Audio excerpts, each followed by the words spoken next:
अहान बदायम नमरोई बे पाव हम अपडेट तमजगे एनपीओ न कुकी जो कम्युनिटी की मियो सिंग नागा की लमसिंग द चथोक चसिन तौबद अथिंग थमख्रे नागा पीपल्स ऑर्गेनाइजेशन एनपीओ न होकी बलेबक पोको नुमित कुकी जो कम्युनिटी की असुब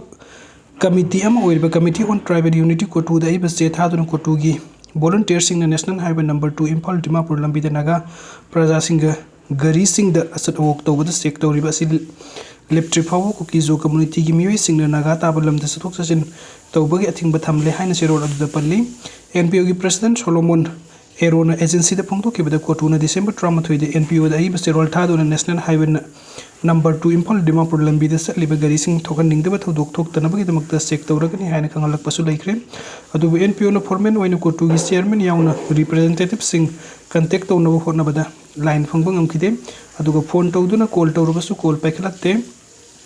WhatsApp message तारबसु रिप्लाई पिरखिदे मागना मखा तारादुना हाई हौजिक नेशनल हाईवे नंबर 2 द कांगपोकपी एरिया द कोटुगी वॉलंटियर सिंग नागा सिंग की गरी चथुक चसिन तौबा मतम द चेक तौबा असिना मरम ओइरगा पब्लिक सिंग द यामना खुदोंचादबा अमदि अवाबा अमा मायोगनहले नागा कम्युनिटी से हौजिक थोकलिबे इरांग असिदा यामना न्यूट्रन ओइना लेजिबा कम्युनिटी नि खंगना खंगना कोटुना नागा कम्युनिटी सिंग की पब्लिक सिंग चथुक चसिन तौबा चेक तौबा अपन बपीबा सि खुदक ते लेपकदबनी मसिने करिगुम्बा थोकनिंगदबा थौदोक थोरकलबदी कोटुना दाइ पुगदबनी मरम असिना कोटुना नेशनल हाईवे नंबर 2 द नागा सिंग की गरी चेक तौबा लेप्ट्रे फावबदी नागा ताबलम सिंग द कुकी जो कम्युनिटी की मियो सिंगना चथुक चसिन तौबगी अथिंगबा असि लैखिगनी हाइरी Asiba Hakchang Pukhibada Khanghallamba Leite Director Jnims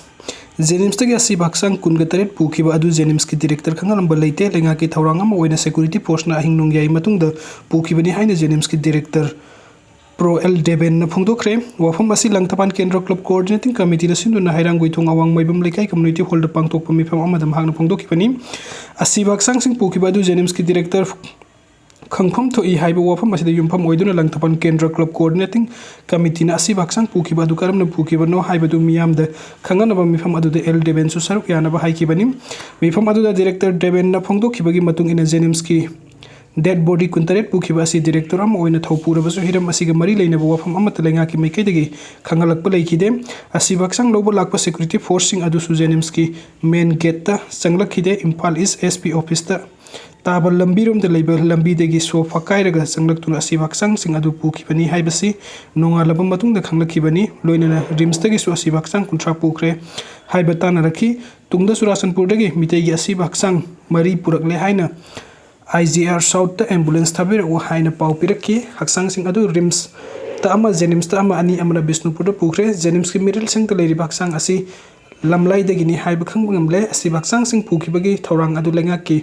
ओइबना जेनिम्स की मैकै दगी करिसु आइडिया लैखिदे मस्ता मियामना डायरेक्टर ओइब तो ओ हाइरबसु तो कनी लोइना लेंगा की मैकै दगी सु मियाम द लेंगा की थौरांग सिंग की मतंग द